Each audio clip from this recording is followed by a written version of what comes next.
Bismillahirrahmanirrahim. Alhamdulillah ala ihsanih wa syukru lahu ala taufiqihi wa imtinani wa asyhadu an la ilaha illallah ta'ziman li sya'ni wa asyhadu anna Muhammadan abduhu wa rasuluhu ad-da'i ila ridwani sallallahu alaihi wa ala alihi wa sallam. Ikhwatal iman rahimani wa rahimakumullah. Insyaallah taala pada kesempatan yang berbahagia ini di sore hari menjelang buka puasa kita akan melanjutkan kembali membaca pertanyaan-pertanyaan yang telah masuk. Adapun pertanyaan yang pertama, Assalamualaikum Ustaz. Waalaikumsalam warahmatullahi wabarakatuh. Saya melihat baru-baru ini seorang Ustaz yang mengatakan bahwa malam Lailatul Qadar itu sudah tidak ada lagi. Dan Ustaz ini mengatakan bahwa malam Lailatul Qadar itu pada saat turunnya saja Al-Quran. Dan Al-Quran sudah turun, maka sudah tidak ada lagi malam Lailatul Qadar. Mohon penjelasannya Ustaz. Baik, berkaitan dengan pertanyaan yang seperti ini, maka ada beberapa hal yang kami ingin sampaikan. Yang pertama, zaman rahmatullah. Jangan pernah kita kemudian bermudah-mudah mengambil dan mendengar ceramah-ceramah ustadz, tanda kutip ya ustadz, yang kita tidak ketahui akidah dan manhajnya, apakah benar-benar sesuai dengan Quran dan sunnah atau tidak. Sebab hari ini banyak manusia yang mungkin karena pandai berbicara, pandai mengolah kata, kemudian banyak pengikutnya dan penggemarnya, akhirnya diustadkan. Padahal orang ini belum tentu berhak menjadi ustadz. Dan banyak di antara manusia yang tidak paham bahasa Arab, yang tidak bisa membaca kitab, yang belum pernah kita melihat apakah orang ini benar-benar seorang ustadz yang pernah belajar di Masjidil Haram, di Masjid Nawawi, yang merupakan pusatnya para ulama di negeri Yaman, di Timur Tengah yang lainnya, yang banyak kemudian para ulama mengajarkan ilmu.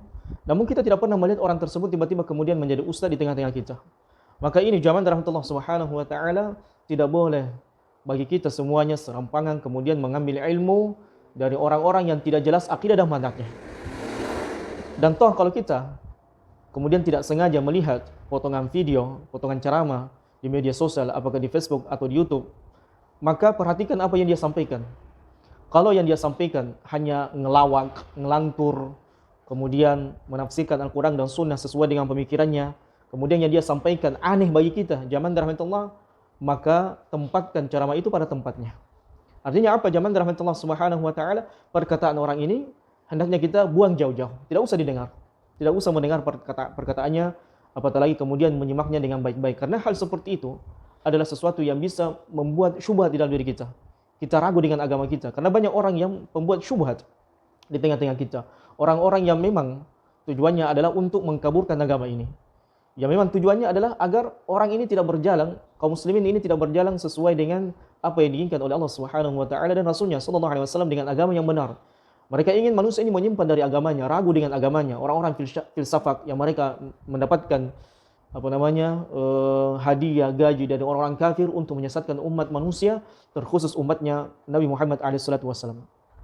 Kemudian yang kedua, zaman rahmatullah. Tentunya pernyataan orang seperti ini, jadi tidak usah dipanggil ustaz.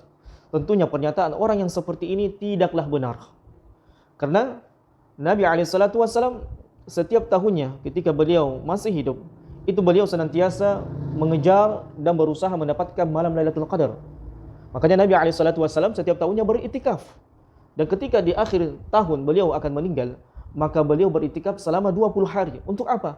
Agar beliau bisa memanfaatkan malam Lailatul Qadar dan mendapatkan malam tersebut dengan banyaknya ibadah.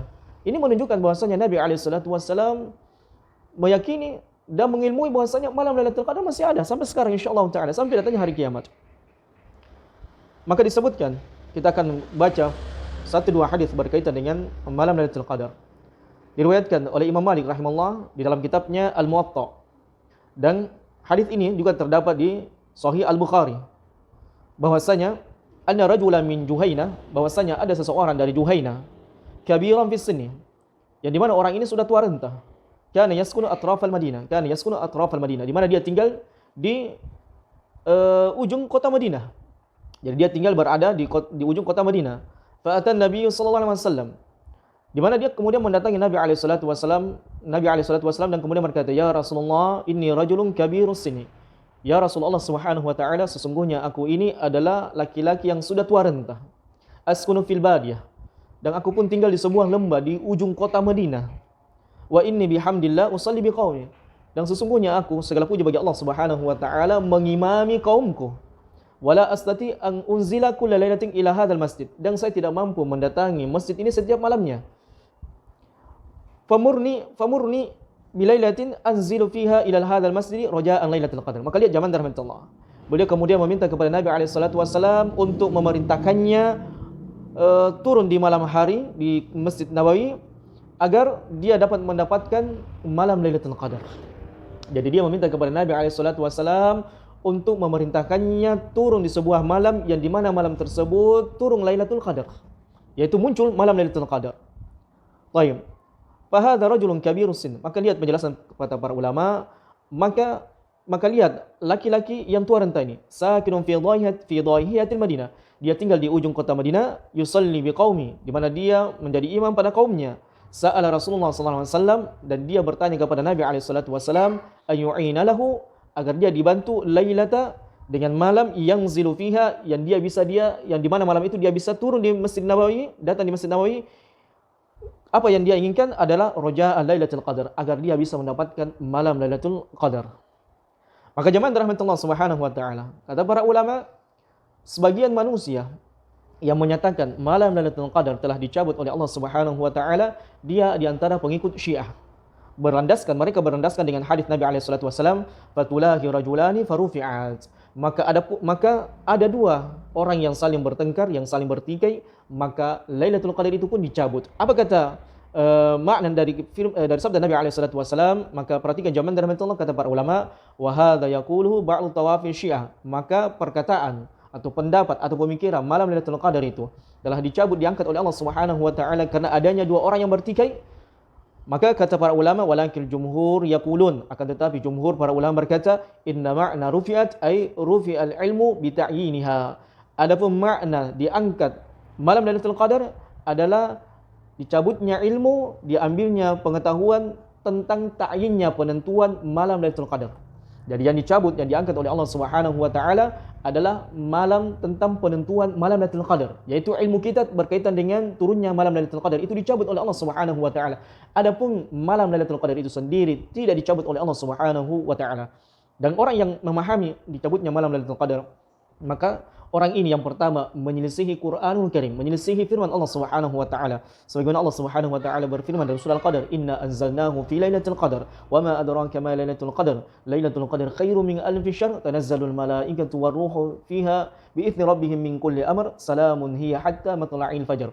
Maka orang yang mengatakan malam Lailatul Qadar telah dicabut, maka sama halnya dia mengkafirkan atau mengkufuri atau menafikan firman Allah Subhanahu wa taala di dalam surah Al-Qadar. Kemudian yang kedua, orang yang meyakini, memahami, kemudian mengatakan bahwasanya malam Lailatul Qadar telah dicabut oleh Allah Subhanahu wa taala, maka dia telah menolak hadis-hadis Nabi alaihi salatu wasallam berkaitan dengan malam Lailatul Qadar. Sebab sambungan hadis tadi, maka Nabi sallallahu alaihi wasallam mengatakan iltamisuha, kejarlah, kemudian jagalah, benar-benarlah kalian bersungguh-sungguh mengejar malam Lailatul Qadar. Dan Nabi SAW di dalam hadis tersebut memerintahkan kepada umatnya untuk benar-benar dan bersungguh-sungguh mengejar malam Lailatul Qadar di 10 terakhir bulan Ramadan. Dan inilah yang dipahami oleh para ulama kita sejak dahulu sampai sekarang. Adapun yang memahami malam Lailatul Qadar telah dicabut, maka orang ini adalah orang yang tidak paham dengan agama Allah Subhanahu wa taala, orang yang tidak bisa berbahasa Arab dan juga tidak bisa membaca kitab, yang dimana mereka ini adalah orang-orang yang suka nyeleneh di dalam agama Allah Subhanahu wa taala. Maka hendaknya kita meninggalkan